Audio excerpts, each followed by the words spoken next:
So today we're talking tacos. Yes, I know we're doing a lot of tacos these days, but this one's a good conversation. Condado Tacos was originally launched in Columbus, Ohio. It's now grown over the last 9 years to 44 locations. They are expanding to 100 locations by the end of 2026. Very, very aggressive. We're going to talk about that growth, where it started, how they got to where they are now, and how they think they're going to get forward. We talk about all things service, hospitality, culture, and technology. I'm here with the founder, Joe Kahn, and also the CEO, Chris Artinian. I can't wait for you to hear this conversation. Don't go anywhere. There's an old saying that goes something like this. You'll only find three kinds of people in the world. Those who see, those who will never see, and those who can see when shown. This is Restaurant Strategy, a podcast with answers for anyone who's looking.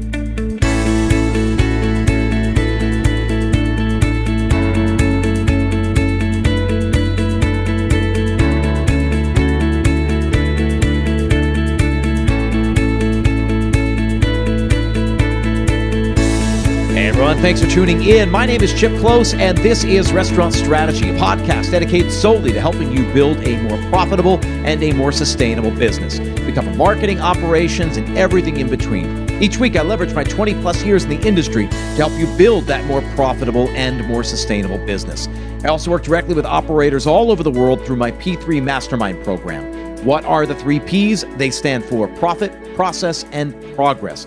If you've got a busy restaurant but struggle to generate consistent, predictable 20% profits month after month, then set up a free 30-minute strategy session. I'll get to learn more about you and your restaurant. You'll get to ask some questions to see if you're a good fit for this program. Get started by visiting restaurantstrategypodcast.com/schedule.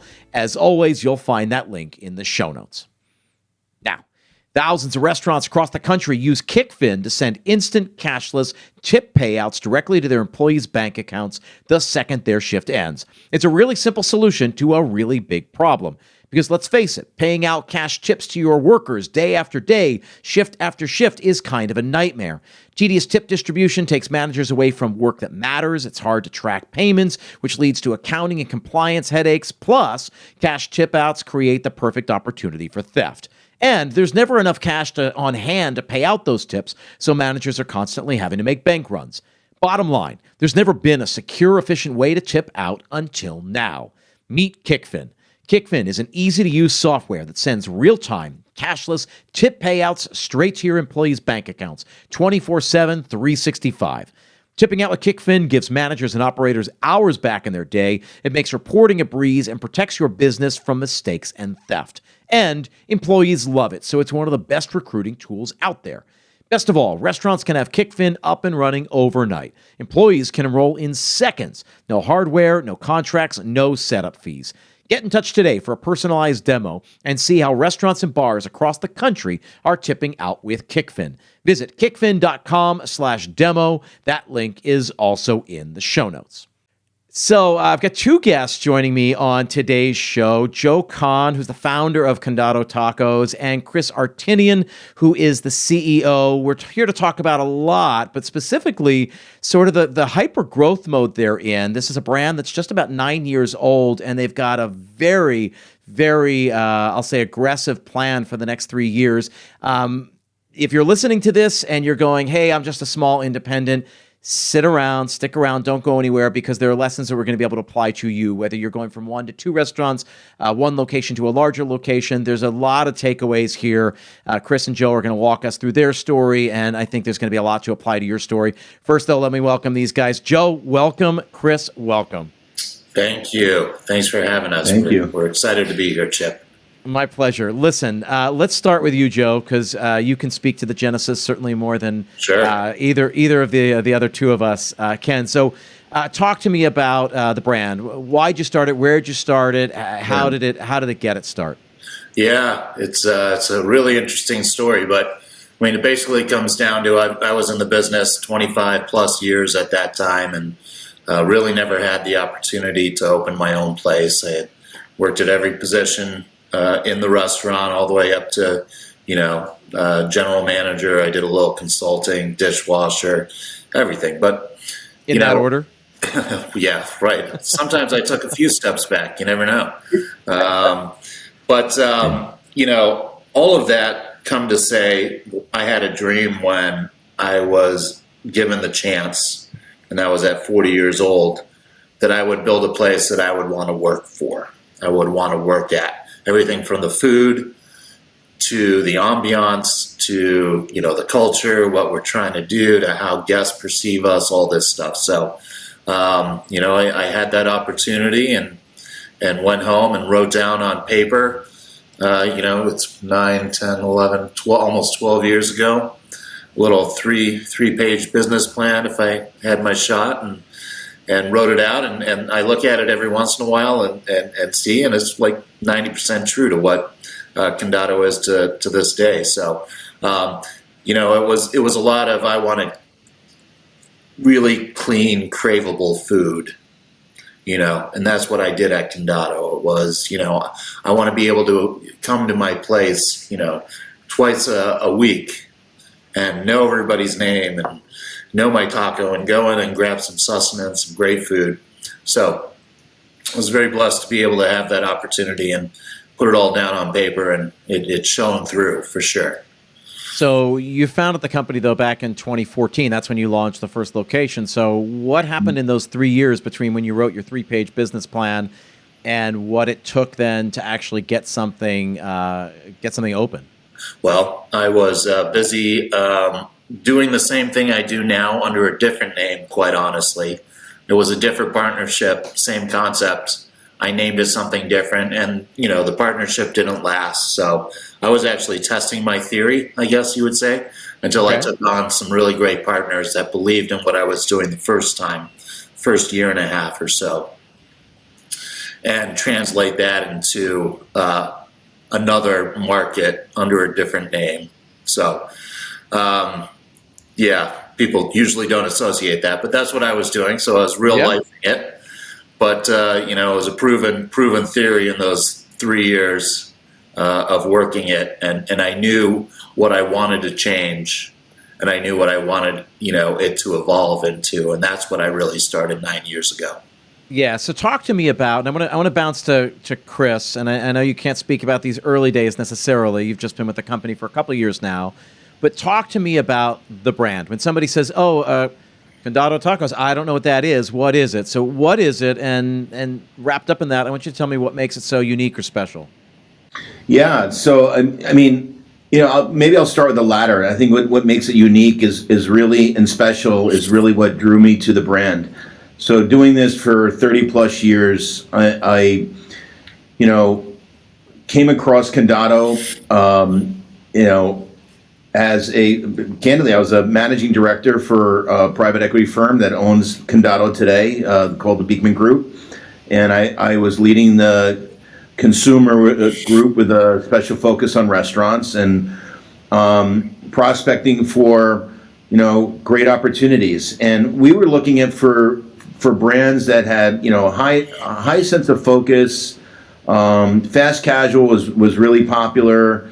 And an emerging brand. We're looking for something with a really strong culture, focused menu, et cetera, et cetera. Stumbled across Condado. I'm like, it's full service, but what kind of looks like fast casual, plays like fast casual. Didn't know much about it. Did some internet work around it, and then Joe and I met at a conference, and I got to know Joe very briefly, in a brief introduction about the brand, and Joe described Condado as he just described it to us. And I started to get excited, not only because of the clean and craveable flavors, but because of the focus on people and making the difference in people's lives, and the reason why he wanted to start this business, so that he wasn't just a number and just another sort of cog in the wheel of restaurants.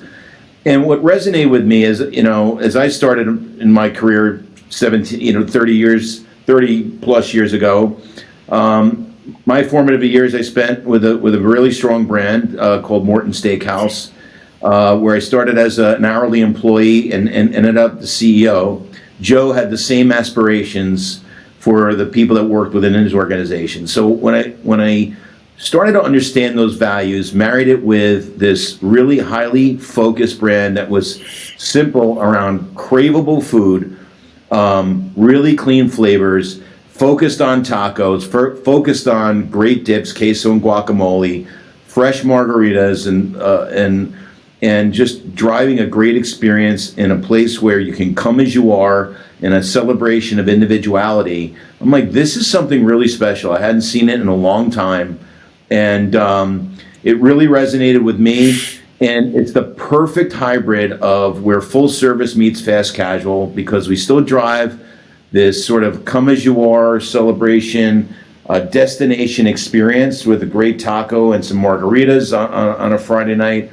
We also drive the speed and convenience of pickup and to go. So if you want to sit and enjoy a Friday evening with some friends and be served upon, we have that and are awesome at it. And we're just as fast, if not faster, than most fast casual, if not quick serve, in the way we deliver, convenient food through to go, third party delivery, etc. And you take the food and the culture and the focus on people. It's really what encapsulates great hospitality brands, and I think we have that potential to be in that conversation.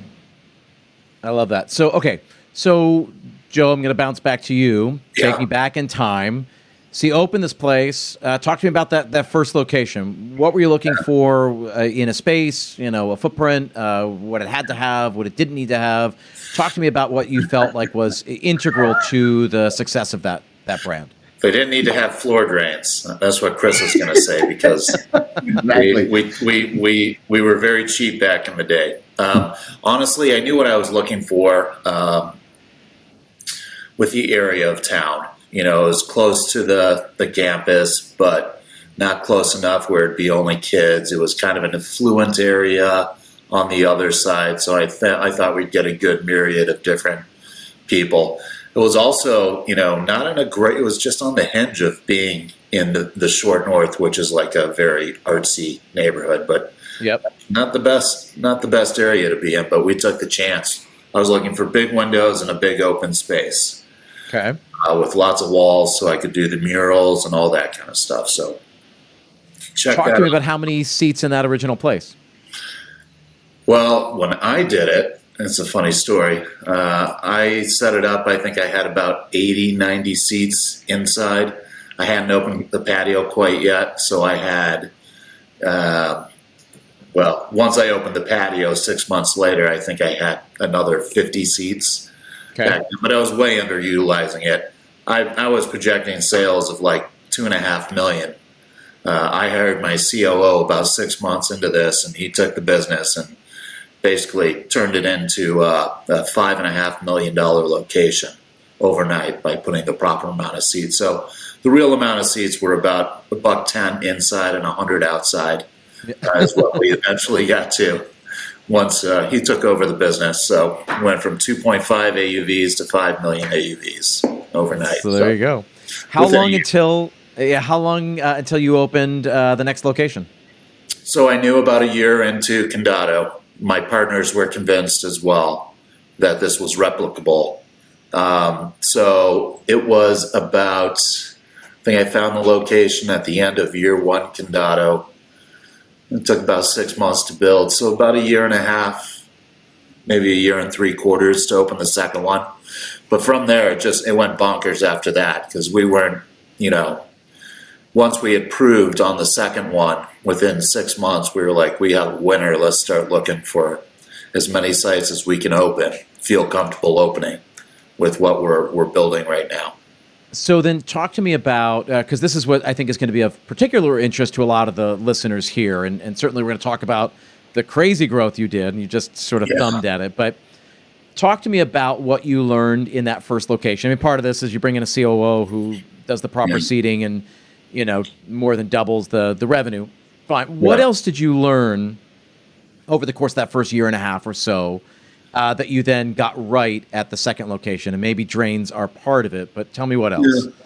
It was really, yes, I agree. I don't think, I liked what I did. I liked the minimal aspect of opening this first, second, third, fourth, fifth. I think we're paying for it now because we have to put more money back into the units. But I don't regret anything back then. We opened them within our means, and we didn't, over open. So but we also were, trying to open a lot of these, so we were making it as affordable as we could, which was, sometimes you missed a drain or two, but eventually it catches up with you, and you have to. And specifically, before we get into location 3, 4, 5 plus, Right. I specifically want to drill down there. So I'm gonna let you wiggle off the hook here. But what did you learn between? Because I've heard people say 1 to 2 is just like when you have kids. When you go from 1 to 2, it's not doubling. Yeah. It's really like going from 1 to 4. And I know this. Yeah. When a small operator goes from 1 to 2, it's really 4 times the headaches, or because you need more in place, et cetera. So take me back to that. Yeah. And what else? What had to be in place that you didn't realize? What did you guys get wrong? What did you figure out that you got wrong the first time? Do you know what I mean? Yeah, no, for sure. I mean, there's several things. Construction-wise, we knew we had to build a bigger kitchen so we could put 2 lines in. We knew that out of the gates, out of our first one. It was so difficult doing $5.5 million. So, we learned from store number 1 to store number 2, make a bigger kitchen, take some more space, instead of trying to do it out of 500 square feet. So we installed the things that we needed. We didn't get as cheap as the first one, but I think the real difference is, in the beginning, I wish I would have, for store number 2, thought ahead a little bit and put some management stuff in place to train managers. We were basically, luckily for us and our culture, everybody tried and loved this company so much.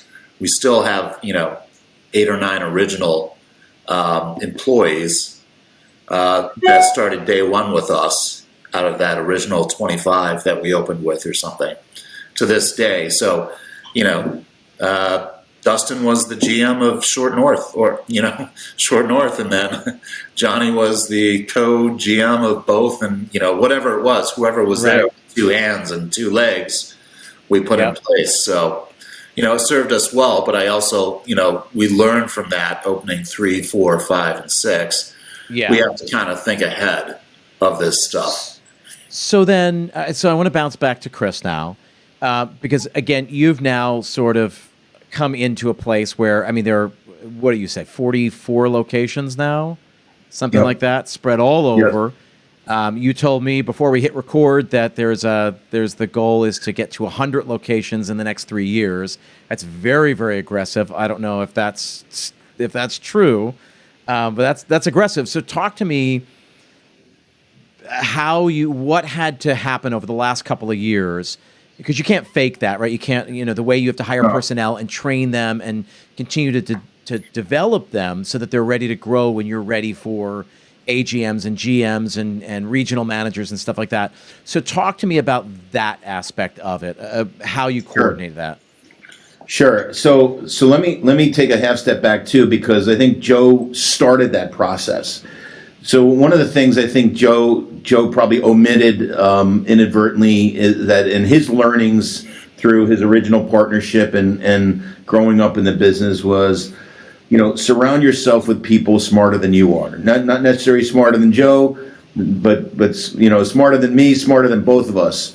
Surround yourself with people that know who the subject matter experts are. And by the time I met Joe had started to put together a team. We had a chief financial officer that had kind of been there, done that Joe brought on right around store.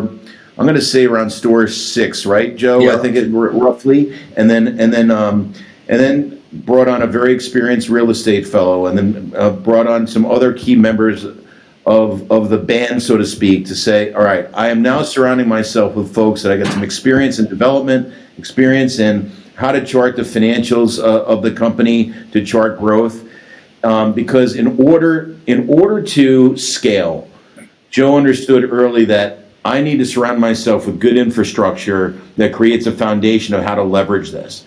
So where we are, if you fast forward to where we are today, I think it'll even better answer your question. So what does it take to get to this sort of meteoric growth that we're experiencing now? Is that, it's cliche, but I'm gonna say it. It's people. It's quality people. Yeah. So one of the things that the experienced team that we put together has done is really stay focused on attracting, hiring, retaining the best people that we can. Our COO, Johnny Zila, who has done a really great job of helping us get ahead, sometimes as much as a year, but 6 months to a year ahead of getting folks in the pipeline. So we start developing them earlier into the culture. So when we do open a new restaurant, they're starting, somewhat with their sort of feet on the ground. Last year, 66% of our promotions were internal, which is really exciting and makes a real difference. So when you're out there signing 12 to 15 new leases a year to net 12 to 15 new openings a year, and to hit the pace of that, that 100 over X period of time, et cetera, people is the magic, and you can't fake it.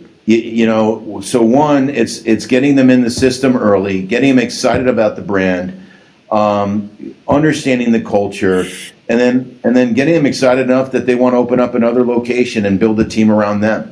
And I say it as it's this simple task of, 1 plus 1 equals 2. It's not. We had COVID. We spent hundreds upon hundreds of thousands of dollars in trying to find the right people, where there really wasn't a lot of people to find, and then get them in the system, train them, get them into the culture, and then successfully open restaurants. It's a tall order, but it really speaks to the alignment of the organization, the experience that we've surrounded us, and the focus on the culture of people, and candidly a testament to the people that we have around us. So to everybody who's listening here, because I'm sure a lot of listeners have aspirations to grow their brand. They feel like they've got something that is replicable, it is scalable. The couple of positions you already threw out. So Joe, you seem to say that the first real role you brought on was a COO, somebody really knew operations and could make that as efficient as possible and as effective as possible so that you're generating as much revenue. And I assume part of that was profitability as well. One of the other positions you said was a CFO, somebody who really understood growth and sort of understanding how to manage the sort of the financials and the investment that was required and what went back into the business to fuel growth, what went to hire new people. Who else did you, and you said sort of business development, sort of a real estate person to help you find locations was crucial. Talk to me about who else was on your core team at the beginning, at the early stages there. Yeah, certainly HR, because we wanted to be the best in class, so we needed somebody. So HR was there with us, and then marketing, which is always a big endeavor. So those were really the first 5 hires, or 5 or 6 C-suite hires, and we were just very strategic with it. We knew we needed Jason. We knew we needed Johnny, who's better than me to open these places and have a strategy around it.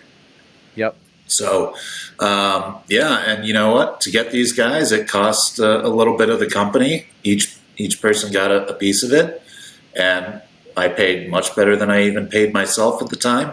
But it was all worth it because they're all now partners in the business if they're still with us, they're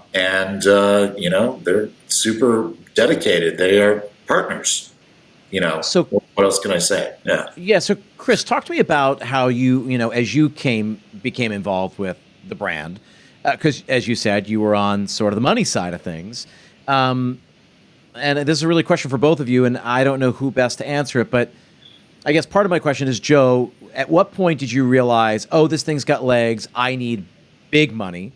I can't just go and find 2 people with a little chunk of change. You needed big money because I think everybody listening to this understands that a COO and a CFO and an HR director and a marketing director, or CMO, whatever that was, that's money, that's infrastructure, it's an investment that's not going to pay off for a couple of years necessarily. So how did you begin that search when you went?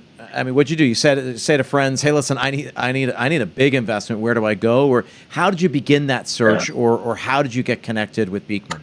Well, here's the good thing. So that's in twofold. But my original partners that I took on were nowhere as big as Beekman, obviously, funding wise, were actually a pretty big deal.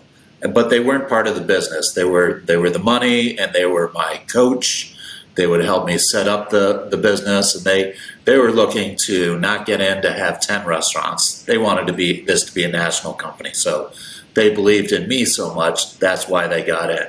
And they both sold their companies to private equity when they were both 50, ironically. So they were 60 something. But they just believed in the business. So we didn't take a dime out of the business. We just reinvested. And so that's really all the capital that I needed. And they were gracious enough to, until they started generating enough profit, which was probably year 4, they were funding the money and not taking out of my equity. But I would owe them 6% on however, hundreds of thousands or millions of dollars that I took out on loans, which was fine. They gave me the opportunity, so that was great. But then, they sold a few years ago, and now basically what I say is I traded up. They're great partners, they were, and I traded up to even better partners who are aligned in the same vision that me and my partners and the original intent was take this company national. And they believe in us, and they work with us the same way that Tom and John did. They're just very aligned and great partners. So if we ever did need to outgrow, if Beekman wanted to grow and we wanted to do 20 and the restaurants weren't generating that much, I'm sure they would make that investment. But luckily, we take on a partner for different reasons besides money. It's also the strategy that comes with it, and they have lots of other companies that we learn from. In their portfolio. So Chris, let me bounce this to you, because most people who know enough about restaurants know that you don't invest in restaurants. So, and there's a million examples of it done wrong, and you hear these razor thin profit margins and all that. Obviously, this thing was growing. It was big. It was generating revenue. I assume it was very profitable.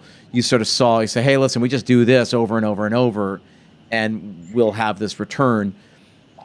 Talk to me about that, because it couldn't have just been that. Like you said, that there was the energy there, the sort of Joe's vision. But when you started looking below the hood and all that, what made it a sure thing? What made you convinced? Yeah, so great question. Which the exciting part about Condado, besides what we were talking about, obviously what's fun about restaurants is great food, great people, great experience, but also what makes the restaurant business so difficult is it's so people intensive. So hiring the right talent, 1, 2, how expensive it's become. So not only and take COVID. COVID accentuated probably one of the largest problems the industry has been having forever, and then fold in challenges with COVID, getting good talent, and the cost of talent probably was going up. I don't know, let's just say at a very rapid rate. So one of the cool things about Condado was, 1, the simplified menu, which sort of took complexity out.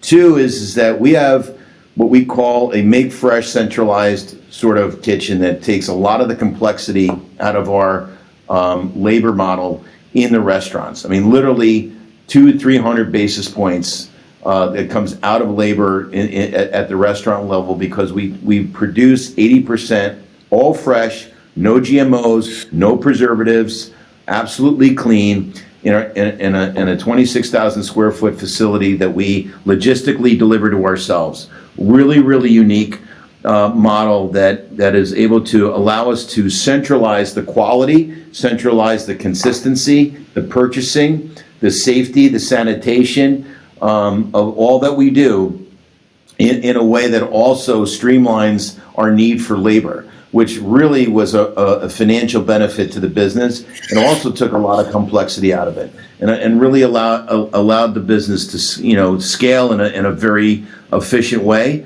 And what I thought was really special about that is we found a way to be able to create more efficiency in the restaurant, which also frees up the ability to pay a little bit more with the folks that are in the back of the house, because you do not need as sophisticated as a culinarian, because the production happens in one central place.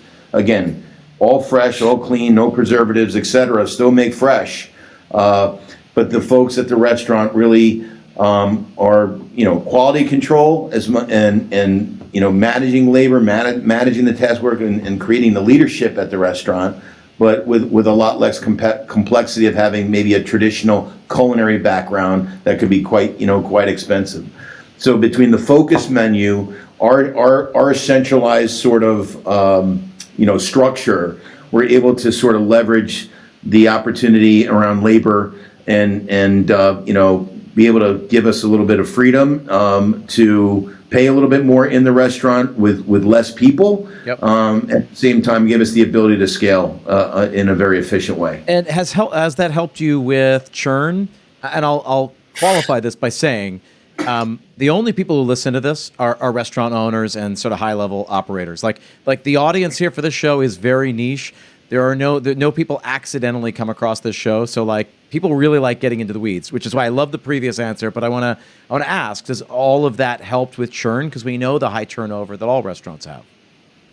Yeah. So the truth of the matter is, yes. The answer is absolutely yes, because you are minimizing the demand on as many people that you need.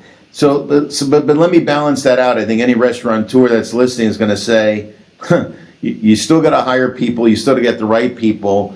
And believe me, during COVID, we had the same challenges that everyone had in trying to find the selection of folks, the candidate flow. Yep.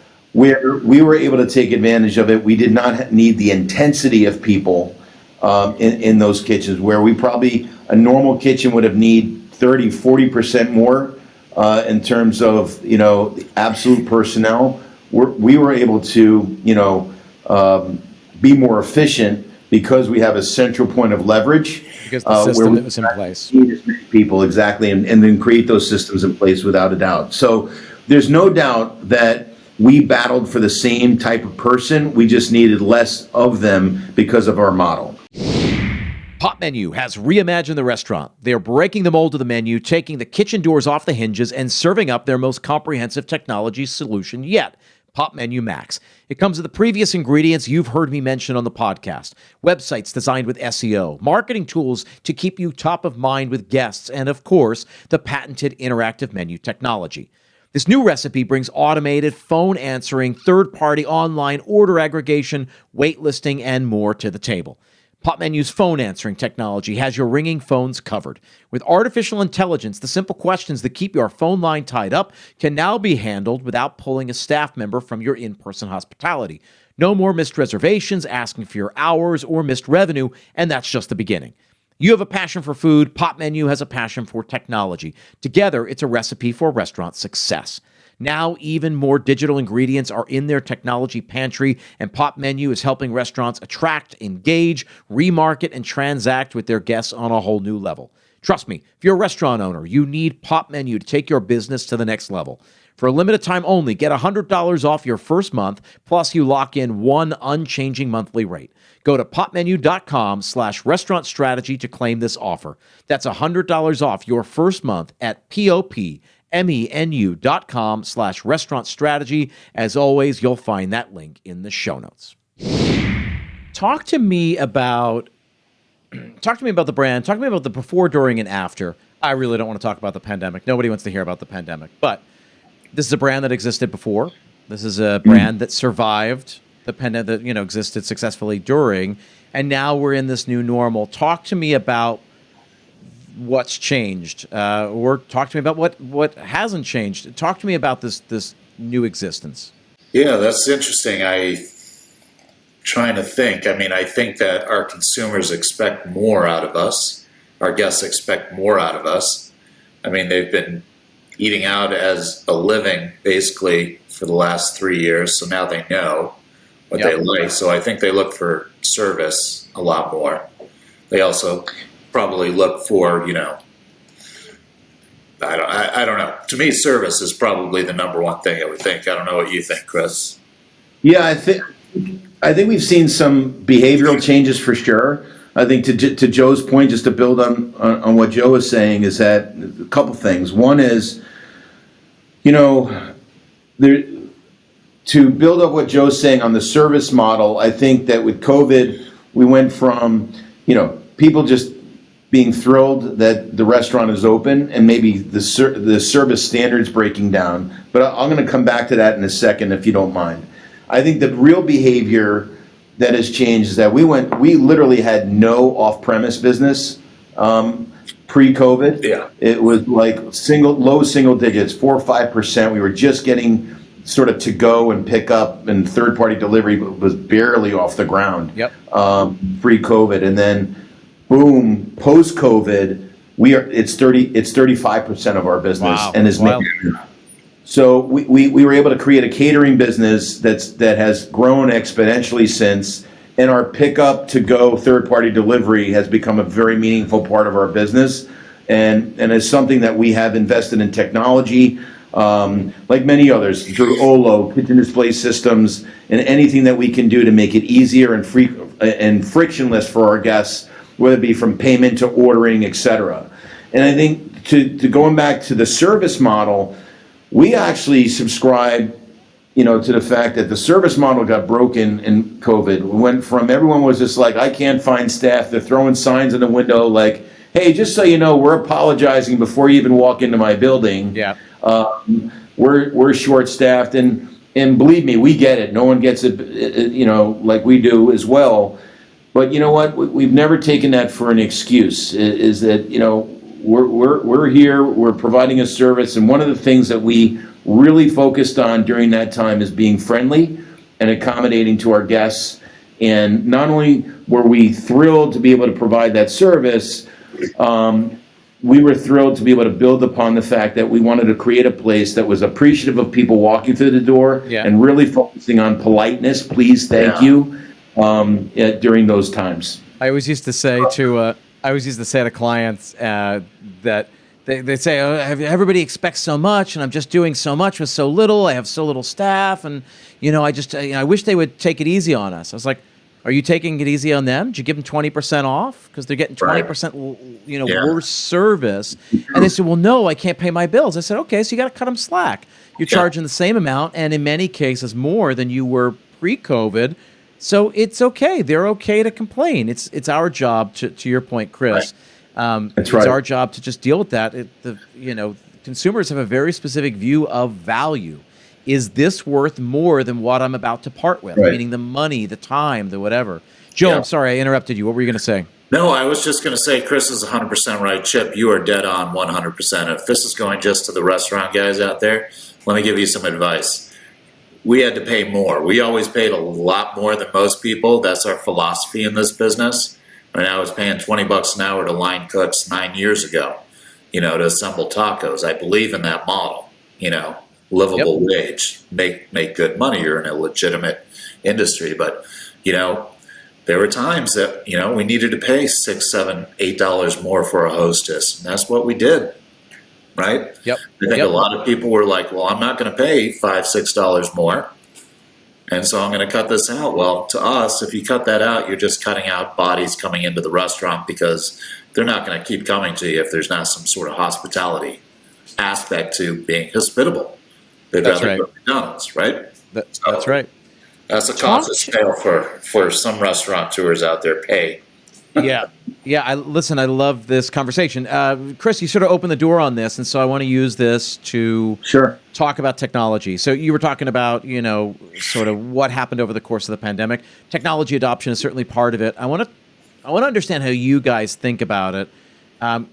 How do you utilize technology, or where are you specifically not utilizing technology in your restaurants? Yeah, so I think the way we think about it is we want to use technology in a fashion that takes complexity away from our staff and also our guests. So we have been we feel really progressive on that front especially when you think about a full service restaurant. So here's a few things just to give you some examples of what we've done. So some of the obvious ones were pay at the table, where all of our servers are equipped with, fully remote handhelds. They do not have to leave the table. They're pressing in orders. Orders are being made, as they're typing in the order. I mean, we can get a taco out to a table in 3 minutes, and that's facilitated by the the wireless handhelds, and also a kitchen display system that's employed in the back. We also are with that same technology in creating like I said, a 3-minute taco. We're creating. We're creating with that handheld. You're able to pay without having to leave the table. The guest can pay right there. We online ordering, whether it be through our app, through the website, completely frictionless, can prepay and customize.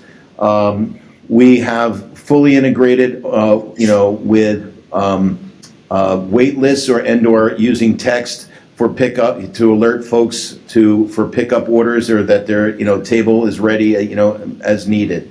The other piece that we are actually beginning to explore, believe it or not, we are on the precipice of beginning to test robotics for the first time. There's a device out there that's called Chippy or Flippy that automates your fry station. So we have someone that stands in front of a fryer all day, just pumping out chips all day long, and there's an opportunity to invest in a robotic arm with a fryer that could possibly take 8 to 10 hours a day out of the labor model, and actually, hopefully reinvest it elsewhere. Yeah. So the way we look at technology is, how do we make it easier without taking away from the personalization of the guest? We hope that this doesn't take us further away from the guest, actually want us to bring us closer to the guest, to ensure that we're able to either match their speed or match their needs within the restaurant. So if they're coming in for lunch and need to get in and out, we can make that happen. They're coming in for a Friday night or a Saturday night, they want to spend a couple hours with their family, we can make that happen. You want to go for delivery, pickup, or whatever the experience may be, within a few push buttons and a few minutes, we can get you food as fast, if not faster, than any fast casual or quick serve, but still maintaining the personalized service experience that you can deliver in a full service restaurant. So sort of the best of both worlds, and technology, just in those few examples, has allowed us to do that. Talk to me. There's something, one thing you guys pointed out a second ago, and I want to go back to it. Talk to me about the app. How long ago did you develop the app? And I want you to be honest. How is the adoption happening? Is it a benefit to you? Is it working? Because I've heard sort of debate on both sides of this. Yes, it's worth it. No, it's definitely not worth it. Talk to me about your experience with the app and how you think about it. Yeah, I'll let Chris get into all the details, but for us, it's been the latter. I mean, it's been very good for us. We've had it for about a year and a half, and I know that we're way above most industry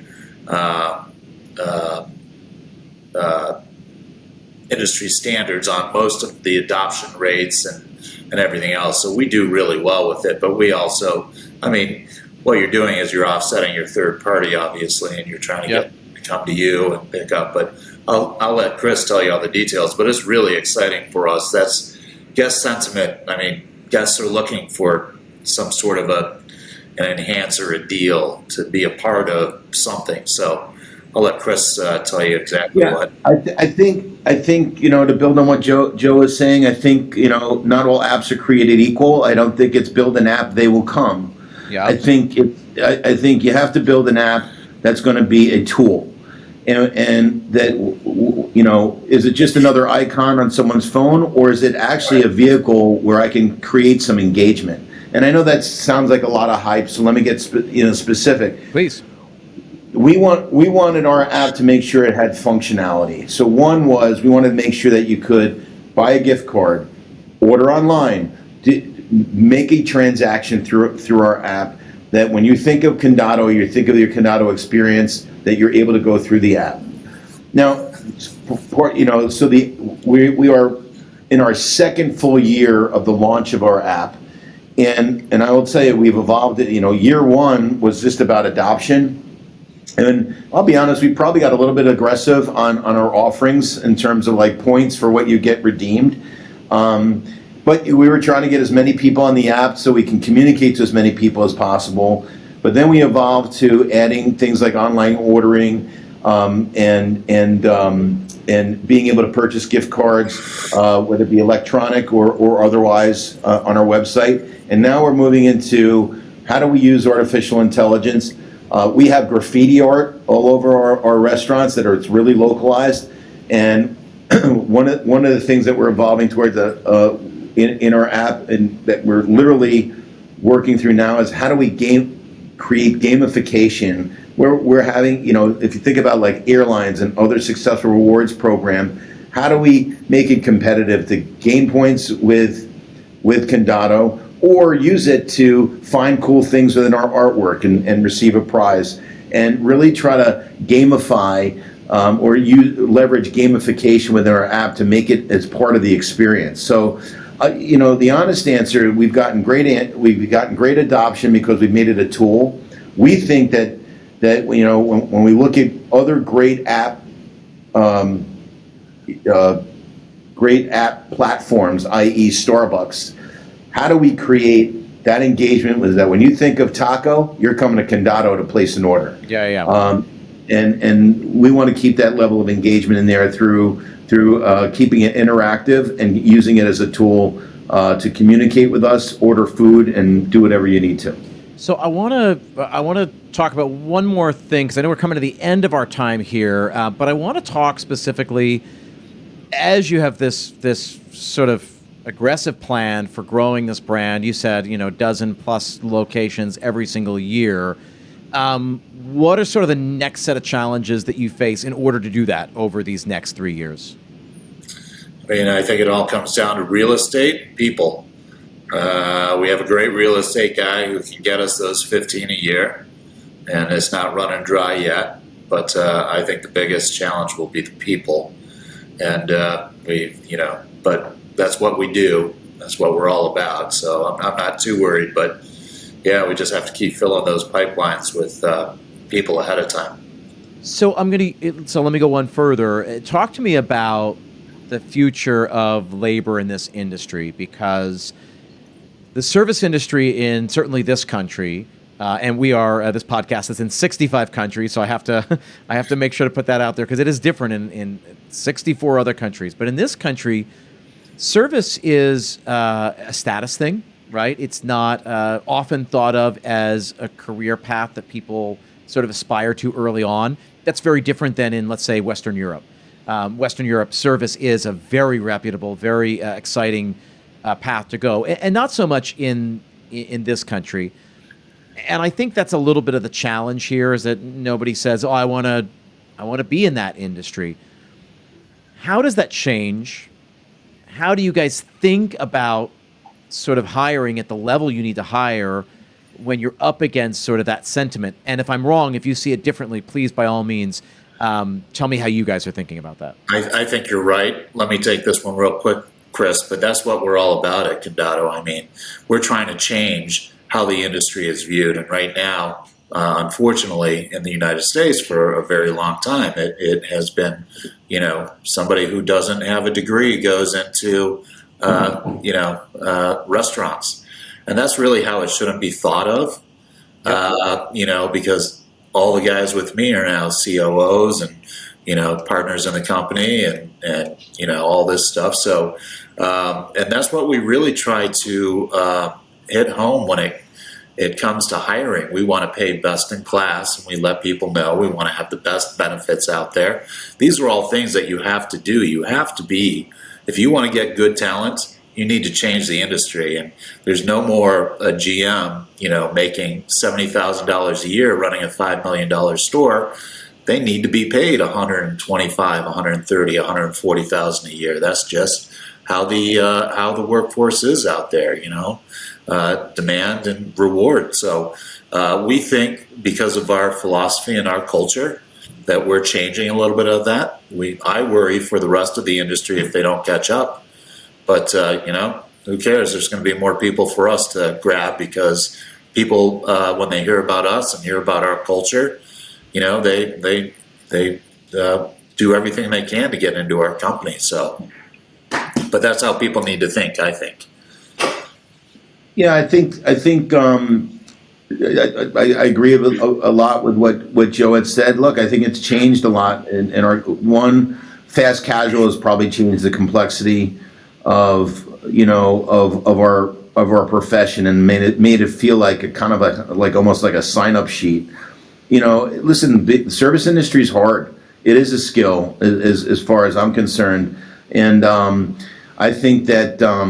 I think done right, you really create, tremendous careers, and it's a real profession. But I think for whatever reason over the years, because of the onset of so many restaurants and fast casual and smaller, more focused restaurants, a faster paced service, maybe the finer details of dining, and maybe I'm dating myself a little bit. I've been doing this 30 plus years. I started out in finer dining as well, so that the level of guest engagement and the guest experience.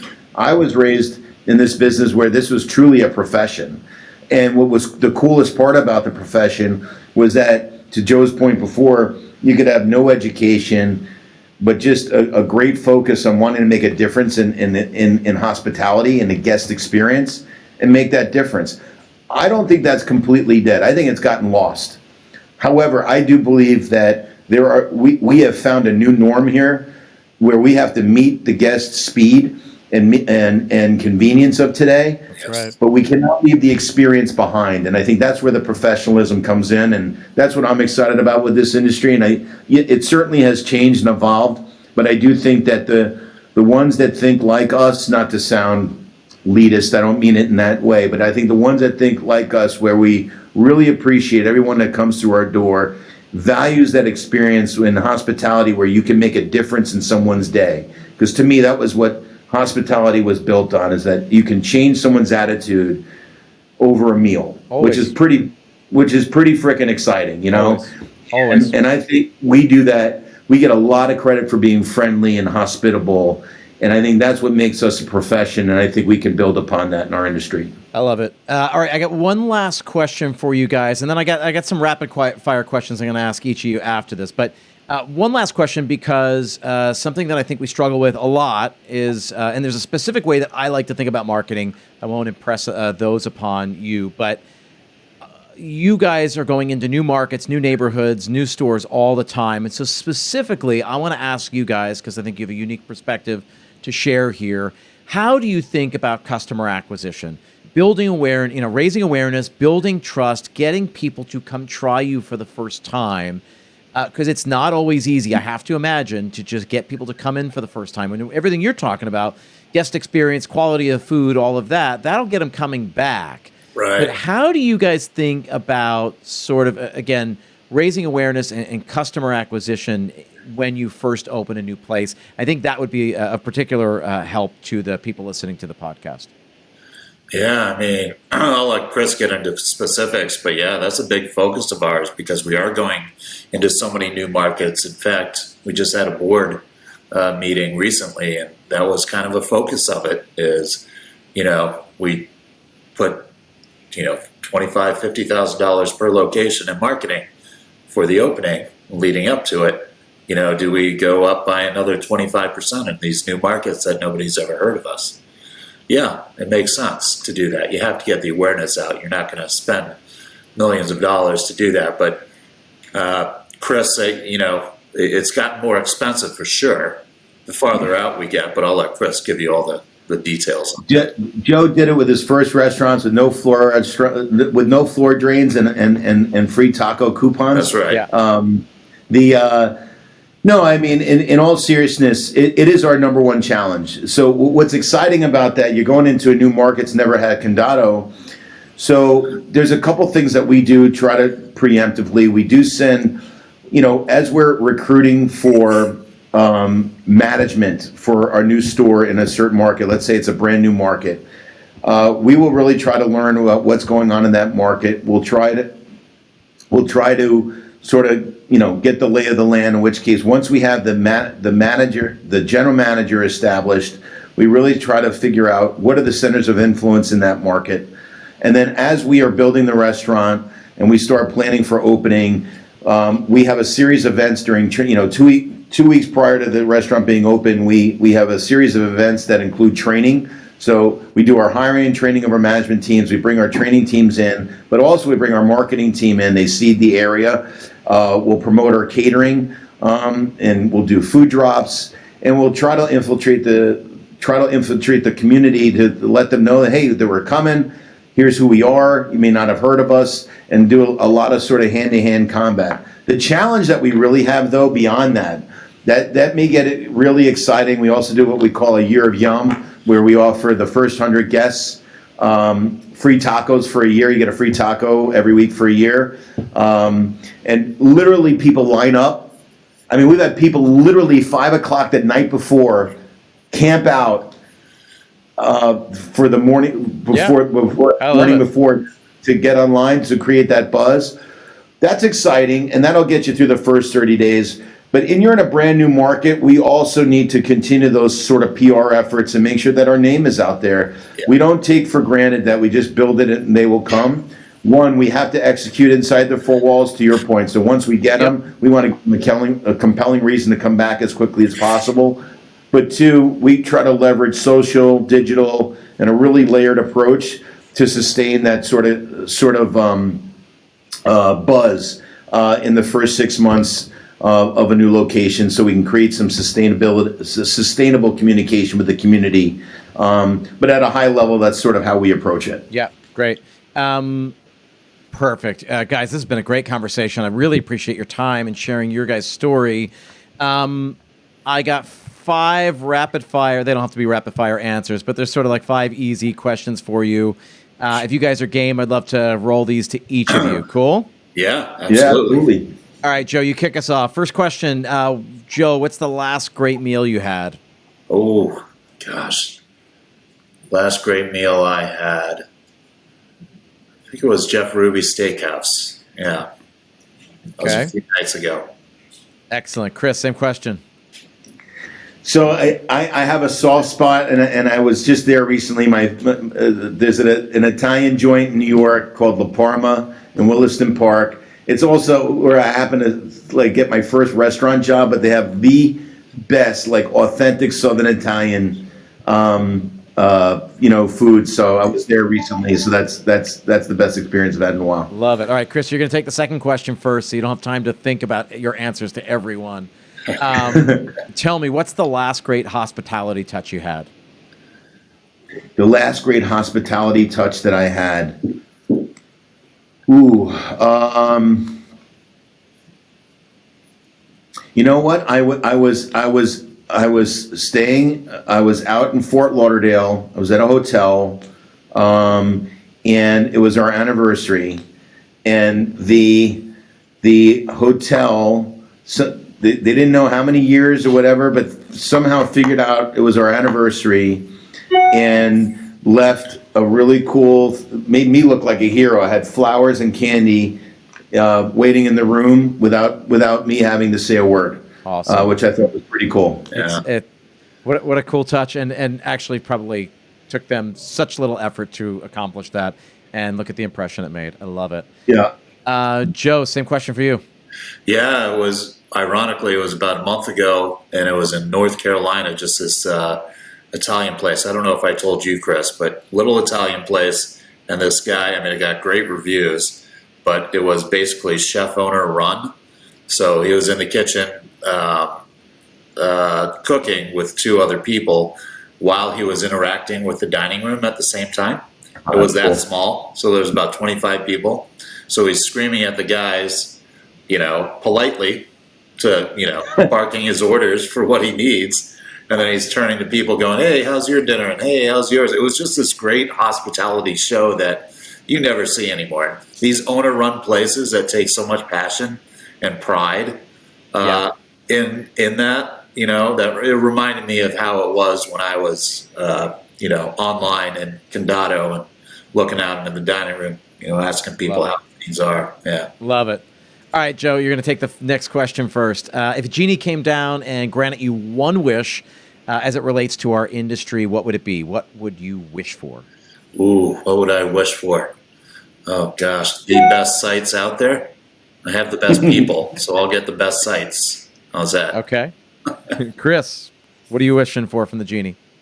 Yeah, I know cliche, but it's our business. It's definitely, a mentor of mine used to say it's the best business in the world if it wasn't for the people. So quality people, the easiest way to find quality people that just really seek to make a difference in the guest experience.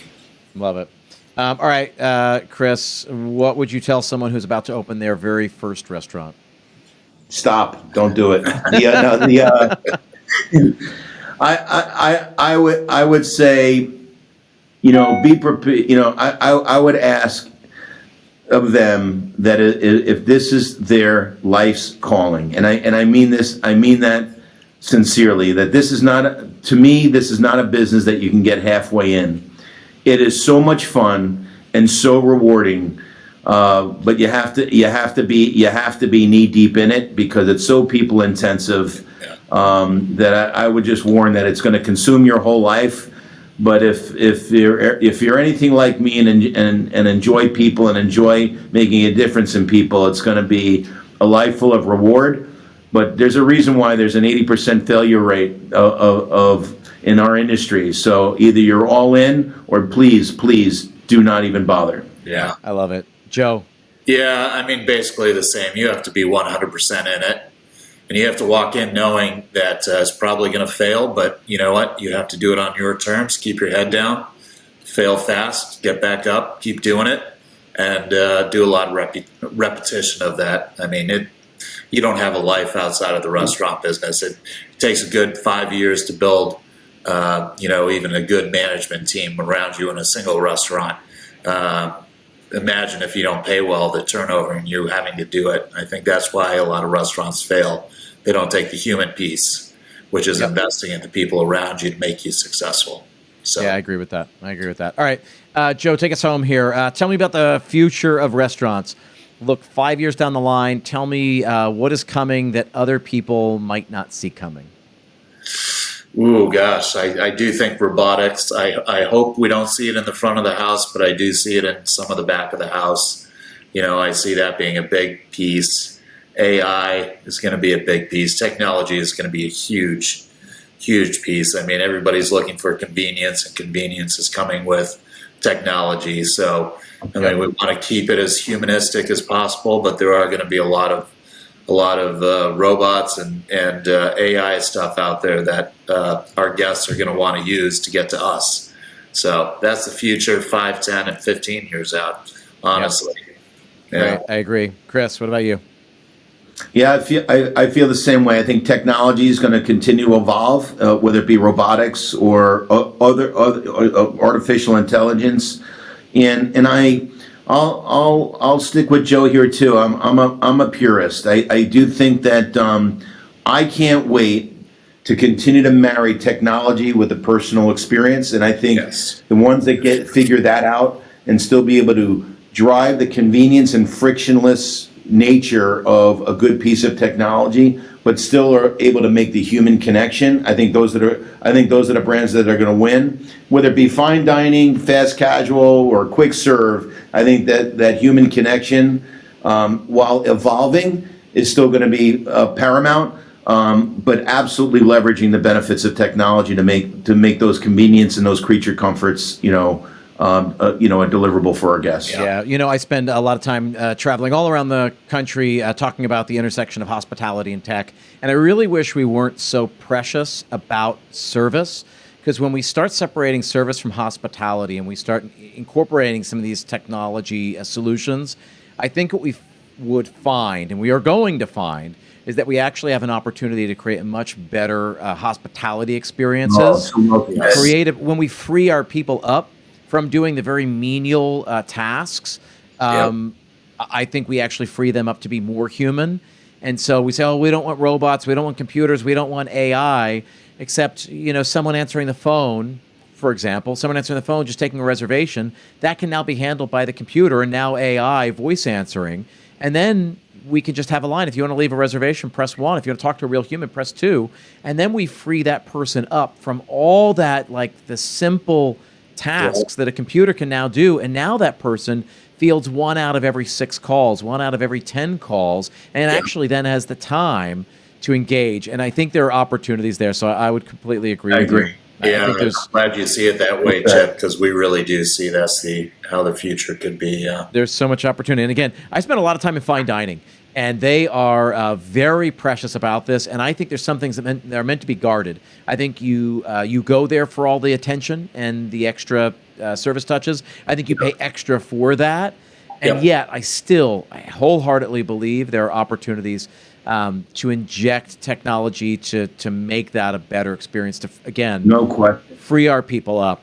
Listen, you guys, I really appreciate your time. I've loved this conversation. I want to give you guys a chance. Send people where they can learn, tell people where they can go learn more about Condado and where they can find one near them. Yeah, so CondadoTacos.com, absolutely. And, that's what our website is. And you can find out where all of our locations are, get gift cards, what are cool drinks or margaritas, what's coming up on our LTOs. So please, CondadoTacos.com. Yeah. Excellent. Are you guys on LinkedIn? Can people go find you there? Yep. Absolutely. LinkedIn, Instagram,